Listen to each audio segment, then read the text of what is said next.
Hey, I'm Shaye Wanner, and you are listening to the Casual Cattle Conversations podcast. Whether you are a seasoned rancher or just curious about the cattle world, this podcast dives into the stories, science, and strategies shaping the future of ranching. Let's get started and keep your herd ahead of the herd.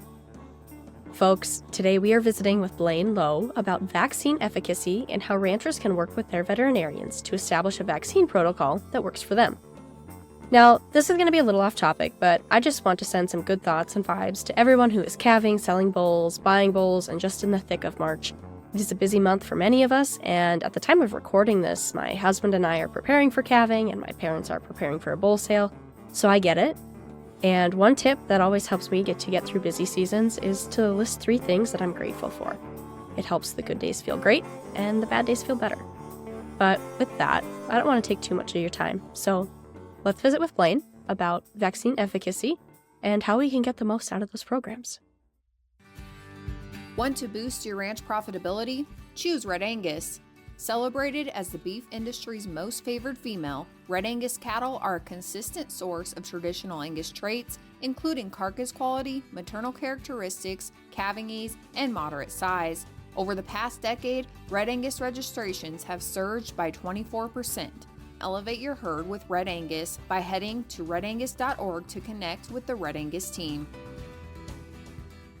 All right. Well, Blane, it is a pleasure to have you on the podcast this morning. While we've only talked on the phone once before, I'm really excited to visit with you, especially about this topic where we're going to dive into some best practices for handling vaccines and also maybe some veterinary client-patient relationship tips as well.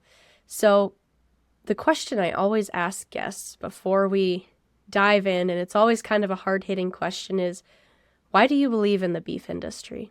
Well, I think I grew up around it for one thing, but then certainly most of my professional career has been involved with beef cattle. You know, the history of cattle and mankind go back centuries. I mean, it's discussed in biblical terms.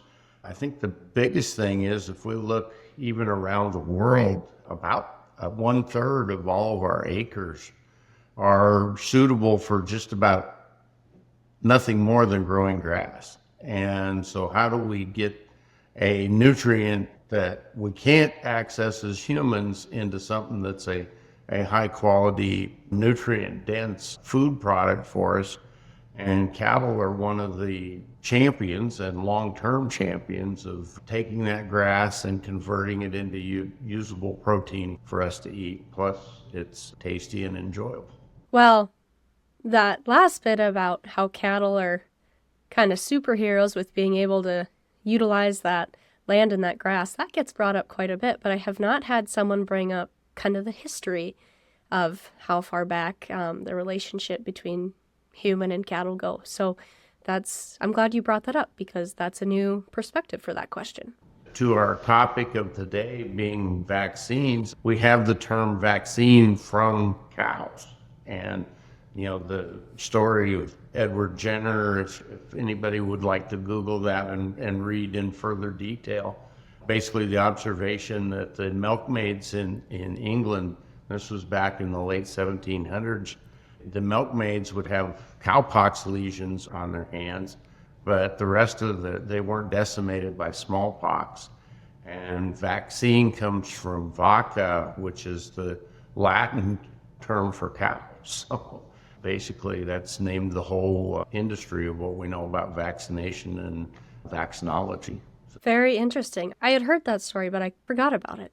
So tell us a little bit more about what you do today and kind of why you're today's experts on vaccines for this audience. You know, I'm a little bit older, so I'm in my career maybe towards the tail end, but I spent 23 years with various companies manufacturing vaccines and pharmaceuticals for livestock use and production. So I practiced 5 years before that in central Nebraska. And my wife and I just got moved back here. So basically my entire career has been with livestock production from the beef cattle end to educating. I was on faculty at Kansas State University for about 4 years while I was pursuing a graduate degree. I went to work for industry and actually did a stint in research and development and then technical services for a number of years. Awesome. So when you think about whether it's ranchers utilizing vaccine programs or feeders utilizing vaccine programs, what are some of the biggest mistakes or missed opportunities you see people make when they're utilizing vaccines? Probably the biggest thing is something as simple as reading the label. Every vaccine comes with a label. Commercial product comes with pretty detailed label and a package insert. And I think I can maybe pick on my own profession a little bit, is that we don't take the time to read those. If you've read any given product, you read that vaccine label 2 years ago, they update those continuously, and there may be something in there that you need to know. So, certainly familiarize yourself with what you're going to be using and then use them according to the label. There's been some really interesting shortcuts that people can take or have taken over the years. I don't recommend them, but they say, well, I only want to give one shot, so we mix a Bactrim in with a modified live viral product, and that's really a no-no, because if you can combine those products, the companies will do that, which we certainly have done with things like our viral BRD vaccines, along with the manhemia, which we know is the biggest challenge to producing beef when we get to certainly the stocker and the feeding phase of the operations. What about when it comes to mistakes made with maybe mixing those modified lives or just on working days where you're working outside? Can you talk about some of those efficacy tips to make sure that you're not harming that vaccine? Well, that's a great point, and people think that they'll have the cake in the bottom of a modified live, and then they'll have the liquid that they put in there to dissolve it, if you will, and mix it up. And then people will make a mistake of taking that and agitating it, over-agitating it, we'll call it that. They shake it really hard. And if you're shaking that thing hard enough to get bubbles in there, you're probably denaturing some of that and rendering that vaccine unusable to the animal. Because what we're doing with that modified live is we're putting a tamed down bug into our animals, and then that's supposed to replicate and grow within the animal to generate the immunity that we want. And if you've denatured that by shaking it, so just gentle inversion, and then maybe even just swirling it around like you would a glass of wine, that's sufficient to get those things mixed appropriately, and they're effective. The other thing with modified lives is you should use as fresh a product as you can, and only mix what you're going to use within the next hour. You don't want to be mixing up 300 doses and then let them sit in the sun, or go to lunch and then come back and finish working your cattle. But those are just little key points that those are covered well in BQA materials, and I think education is critical, and you're doing that through forums just like this, so it's very good. So you brought up don't let it sit in the sunlight, and that's something that's shared a lot in educational materials around this, but can you remind us why we don't want to let those vaccines sit in the sunlight? Going back to the being a modified live virus, we want that to be live going into the animal when we place it under the skin. So sunlight is a very effective disinfectant. So when you think of any biosecurity, the more sunlight, the more drying that you can get, the better off you are at lowering an infection in a production setting. So if you're letting that vaccine sit out there in the sunlight and Most of them are coming in clear bottles. The ultraviolet light can get through there, and it will inactivate those viruses. Okay. So, but you still don't want your killed vaccines to sit in the sunlight either, correct? No, I mean, you want to keep them, cool and shaded. Absolutely. And certainly if, where I live and where you live, the temperatures can get quite cold. You don't want to be thawing out and using anything that may have gotten frozen. So certainly pay attention to those things. So in those colder environments where maybe people are working outside in the winter, because not everyone has that indoor facility, and not all indoor facilities are heated by any means either. So with that, is it something where you're recommending people try and keep it not maybe right up against a heater, but near a heater to control temperature, or in the cab of a pickup? How have you helped clients or seen clients kind of maintain that temperature range? Yeah, I mean, anything that's going to keep it, in its liquid form is going to be helpful. You don't want to overheat it, of course, but the radiant propane heaters will work well. And, you can just set them on a table and have the radiant heater projecting onto your work area, and, make sure that you've got the vaccines and, the syringes sitting out there. Keeping a cooler, a good cooler close by to where after you've mixed something, you draw up your first doses of that. You might set the bottle if it's a multi-dose vial, you'll set that back in there just to keep it not only at a respectable temperature, but keep it away from the sunlight. So the other thing is you should, particularly with the modified lives, designate one pistol grip syringe for that. And that's what you're going to use.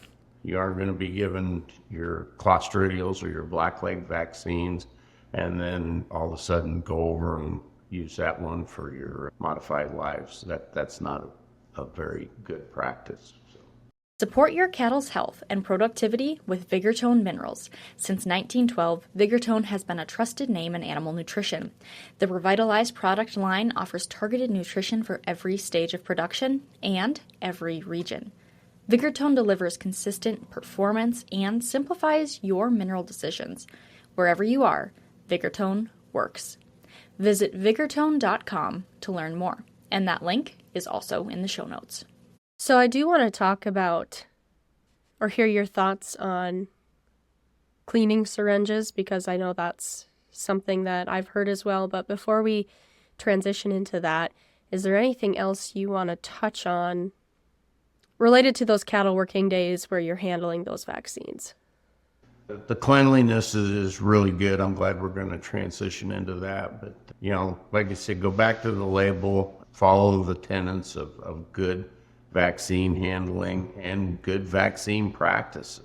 You use sharp needles, and appropriate length needles. If we look at all the things that we're going to invest in our beef herds, the overall objective of a vaccination program is to generate that immunity in the herds. When they encounter a wild virus or bacteria, they're less apt to get sick and lose the production. So that's important. You did give it with less than clean application techniques is not a good idea. If the weather and you're able to do this is not agreeing with you, particularly wet-hided cattle, you may want to postpone that for a day, or if you're able to do that. So just some things to kind of help the producer out. When we look at the cost of things, the cost of the most expensive vaccine you'll run into is the one that isn't doing its job. So if it doesn't work and hasn't given you the results that you need, you put that money down a raffle. So Absolutely. The tools are there to help set us up for success, but we have to use them appropriately to do that as well. So transitioning into cleanliness with syringes, what tips or advice would you like to share? Well, certainly, if we go back to the modified live discussion, you don't want any disinfectants or even soaps in there. So just good hot water is as good a clean that you can do. I like to have people clean up after they're done working, so I mean, start with clean equipment, and then when you're done, clean up that way, that stuff, so that it's sitting there ready to go for the next time you're bringing in cattle to be worked. So hot water, disassemble your pistol grip syringes, basically 3 to 5 flushes of water that's over 180 degrees. I mean, and we know we can get it to that if we just boil it. You can actually boil syringes and transfer needles. If they're plastic, probably just a good thorough rinsing is what we would like to see. I do want to talk a little bit about, that relationship with clients and how to work with a vet to set up a vaccine program that works for you. But is there anything else related to the handling of vaccines that you think we should touch on before we completely shift out of that conversation? Going back to the label, follow the label. If it requires a booster vaccine, make sure you get that in there. I mean, a practice that's been used for as long as I've been a veterinarian is with blackleg. The calves may get it at branding or grass turnout time their first year, and then they won't see it. The label says that should be boosted, or really to get the primary immunization 3 to 4 weeks after the first dose. The vast majority of cattle never get that. So the next time they see a clostridial or a blackleg vaccine is at weaning. So it seems like we have been able to get along with that and use that in the industry, but it essentially not according to the label. And, it works. So if it requires a booster, try as best you can to get a booster into it. Well, I appreciate you sharing that. And I think that's something that sometimes we kind of look for those shortcuts because we have a lot going on. But like you brought up earlier, the most expensive vaccine is one that's not doing its job because we aren't setting ourselves up for it to work like it's supposed to. So I appreciate you bringing that up. So Blane, we've talked a lot about using the vaccines, but in your mind, what can producers do to work with their veterinarian to find the right vaccine program that works for their operation? Because what works for me might not work for my neighbor, and especially across the state or across the country. So how can producers work with veterinarians to determine a vaccine program that's going to be most effective? Well, that's a great question. I think, first of all, if you are never going to have a challenge, an infection coming into your herd, in any vaccine, it's probably going to work really well, but is it going to work any better than no vaccine? So the producer and veterinarian need to get their heads together. What diseases are in a given geography a problem, and then set up the immunization, the vaccination program that's going to provide immunization, the immunity that they need when they're going to encounter those.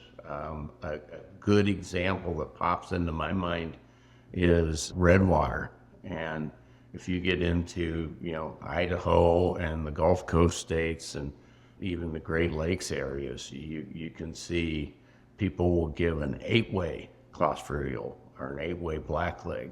In the Sandhills of Nebraska, most people will give a 7-way because we don't have the flukes in there that are part of the whole pathogenesis of the redwater.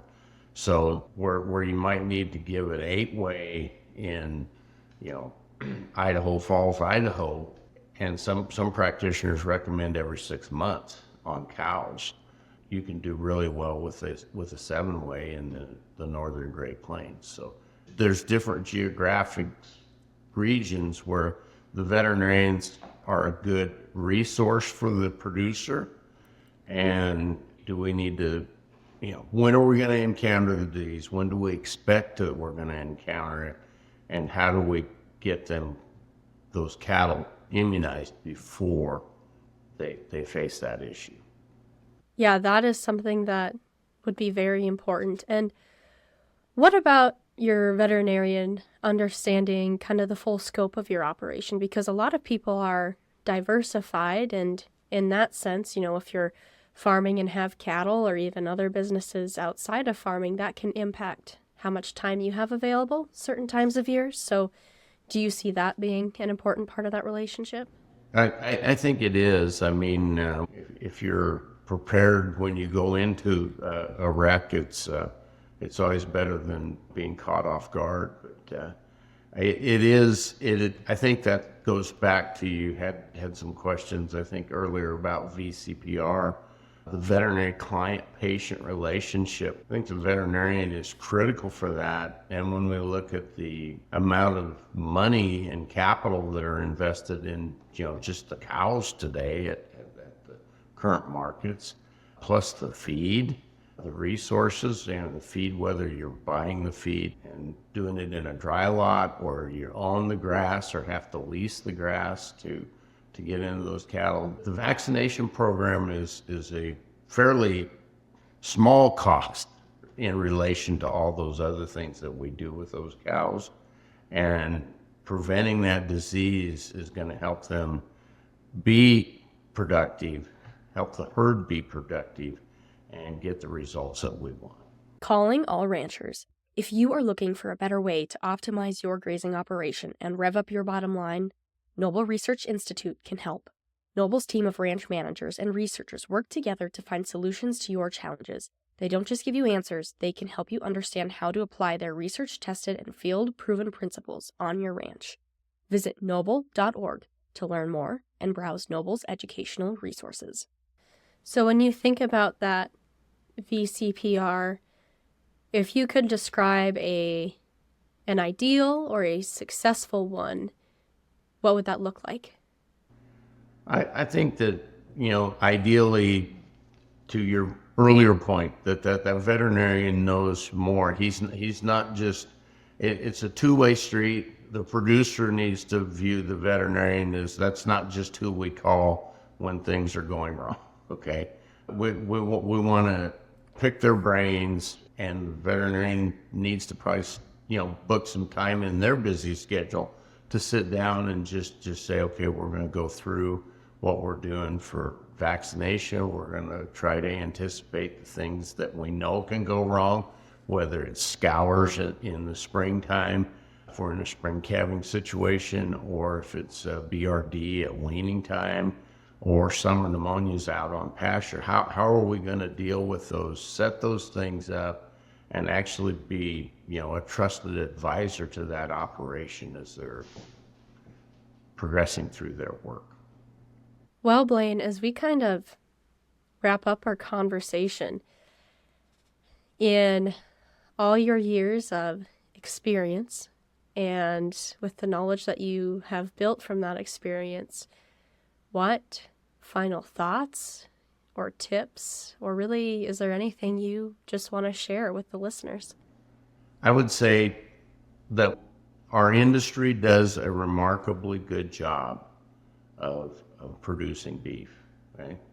And part of that is managing the immunity of those herds that we are under our care.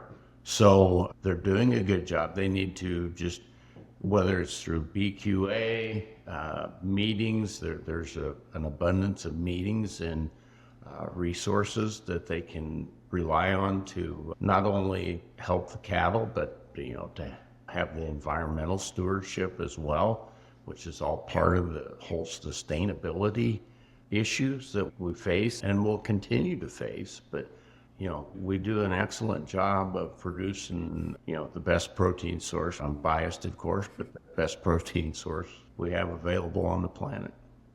I mean, maybe it's biased for me to say it's the best too, but I think that could basically be a fact.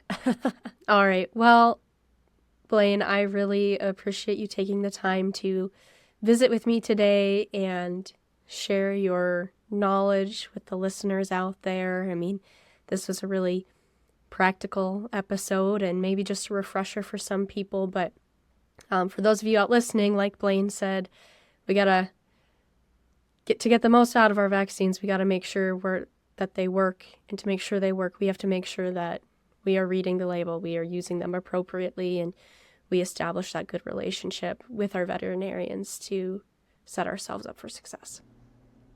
And very well put. And I thank you for your time today and the questions. And I'm happy to visit about this because this has been my life's work, I guess, for lack of a better term. What an important role to serve producers. So with that, for those of you out listening, remember the best way to support this podcast and your other favorite podcasts is to send them to a friend who would also find it interesting and leave a rating and review. And furthermore, if you want to connect with me and share your thoughts on this episode, any other episode, or have a suggestion for a topic or a guest, I absolutely love to hear from you guys as listeners. Nothing makes my day more than when I see an email or a DM come in on social media about you guys trying to connect. So head to my website, head to my socials, connect with me there. Have a great day, and happy ranching, folks.